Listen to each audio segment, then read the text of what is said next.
জয় জগন্নাথ। চলে এলাম রথের দ্বিতীয় পর্ব নিয়ে। তো প্রথম পর্বে তো দেখলে আমি সকালে কী কী করি। তো দ্বিতীয় পর্বে এবার শুরু হলো দুপুরের রান্না। আজকে সমস্ত নিরামিষ রান্না হবে। তো রান্নার মাঝে এলো বৃষ্টি। তো বৃষ্টি তো আমার এমনি খুব ভালো লাগে, কিন্তু কোথাও বেরোতে গেলে তখন আর ভালো লাগে না। তো আজকে রান্না হচ্ছে মুগ ডাল, পাঁপড় ভাজা। রথ বলে কথা, পাঁপড় তো থাকতেই হবে। আর এই পনিরের একটা নিরামিষ তরকারি, খেতে খুব ভালো হয়। তো রান্নাবান্না কাজ টাজ সেরে তারপরে স্নান করে পুজো দিলাম, ঠাকুরদেরকে সুন্দর করে সাজিয়ে। আমাদের জগন্নাথ দেব নেই, কিন্তু আমরা রাম ঠাকুরের দীক্ষিত। রাম ঠাকুর মানেই হচ্ছে কৃষ্ণ ঠাকুর, আর কৃষ্ণ ঠাকুর মানেই জগন্নাথ দেব।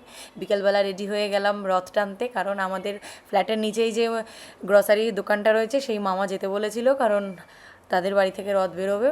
তো সেখানে গিয়ে দেখি, দেখো আরও কত বড় বড় রথ বেরিয়েছে রাস্তায়। বাপ রে বাপ, কী ভিড় ছিল সেদিনকে রাস্তায়। তো যাই হোক, আমাদের রথকে সাজিয়ে গুজিয়ে নিয়ে বিকেলবেলা বেরোলাম, কিন্তু টানতে টানতে সন্ধে হয়ে গেছিলো রথ। তো রথকে সাজিয়ে গুজিয়ে তার মাসির বাড়িতে পৌঁছে দিয়ে আসা হয়েছে। তো সেখানেই মাসির বাড়িতে ঘরে ঢোকানোর আগে তারা বরণ করে নিচ্ছিলেন। তো এই যে রথ বাবাজির মধ্যে জগন্নাথদেব বসে টুকটুক করে ঢুকে গেলেন মাসির বাড়িতে। তো এত হেঁটেছি তো হাঁপিয়ে গেছিলাম, তো ওখানে একটু কোল্ড ড্রিঙ্কস দিল। আর রথ ইজ ইনকমপ্লিট উইদাউট জিলিপি। তো দুপুরে তো পাঁপড় ভাজা হয়ে গেছে, এখন খেলাম জিলিপি। তো চলো টাটা বাই, দেখা হবে নেক্সট ব্লগে। আজ এইটুকুই থাক। তোমরা ভালো থেকো, সুস্থ থেকো।